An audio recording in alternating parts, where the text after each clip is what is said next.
3 reasons to not buy the new Mercedes-Benz G-Cla.ss. The new Mercedes G-Class will do lots of things, but it may not be the right choice for the apocalypse. The 2019 Mercedes-Benz G-Class changes more than any Geländewagen has changed during its 40-year run.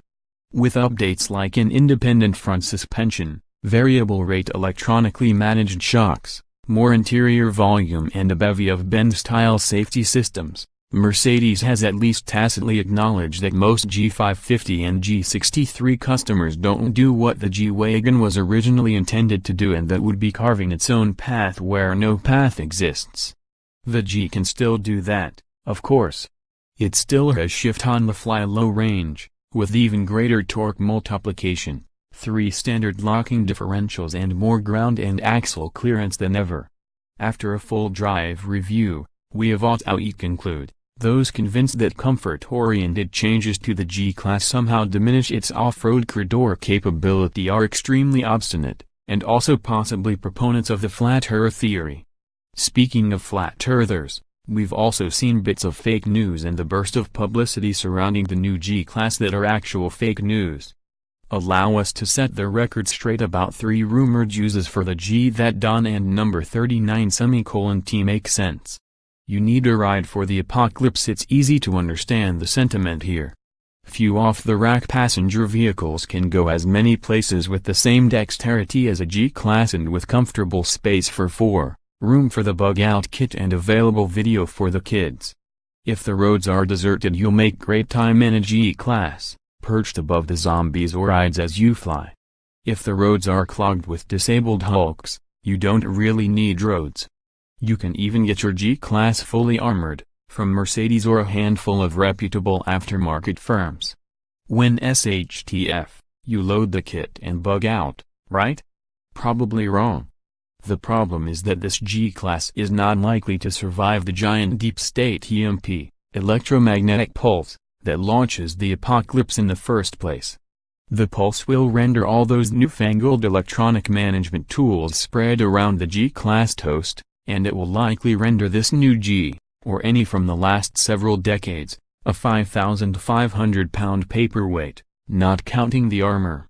Manufacturers are starting to shield their onboard electronics, you say? Well, yes, but only from interference created by other onboard or nearby electric systems, not from the big one. Even if you can afford to turn your garage into a giant Faraday cage, that can only work, if it works, if your G is inside when the pulse hits. Vehicles with electronically managed turbos or direct injection will be particularly vulnerable. Multiple EMPs and the disappearance of the cloud will make the new G550 a truly iffy proposition for the apocalypse. This is not merely the vision of wild-eyed preppers.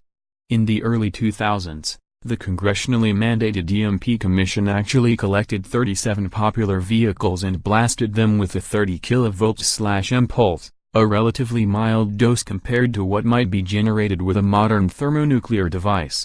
All 37 stopped running.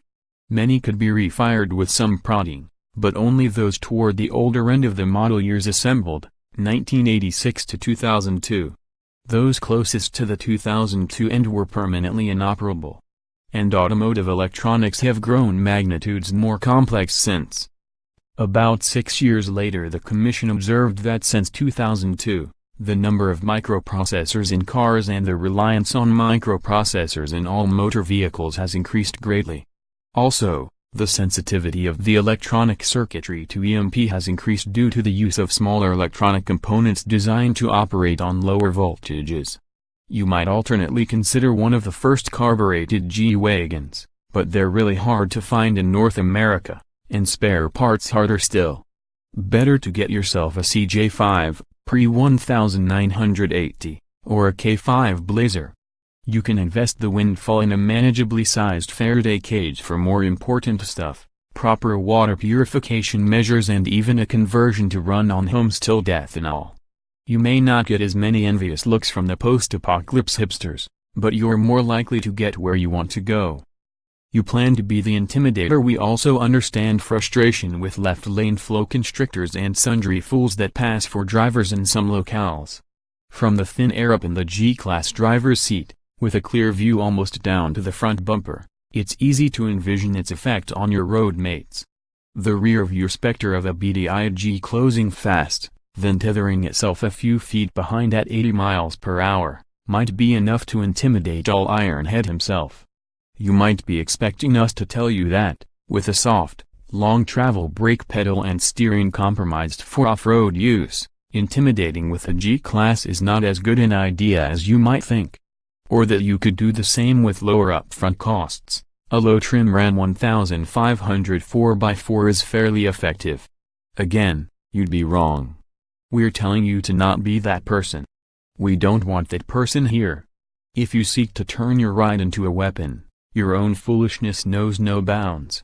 You want the most advanced technology money can buy. If you think that would be the G-Class, you may have been blasted inadvertently by an electromagnetic pulse.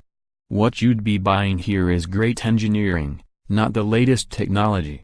While great engineering is generally preferred, it's best when you use the machine for the tasks those highly capable engineers created it to do. Yes, you'd be getting new tech in this G-Class, by way of an electrical network that enables popular Mercedes safety features like attention assist, active lane keeping, ad infinitum. But you can get most of those in any Mercedes down to a GLA.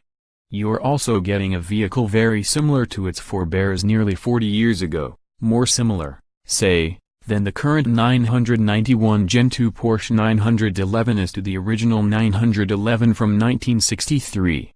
And while the G-Class is still hugely effective for the job it was originally intended to do, it's really only tolerable for some other, more mundane jobs. And it's definitely not high-tech at its core. J.P. Veterino, senior editor-at-large. J.P. Veterino has written for Auto Week since 1990. See more by this author. Car Life, Car News, Classic Cars, Luxury, Authors, J.P. Veterino. But wait, there's more, other news, products, technology, SUV, trucks, wagon, Mercedes-Benz, Mercedes-Benz G-Class.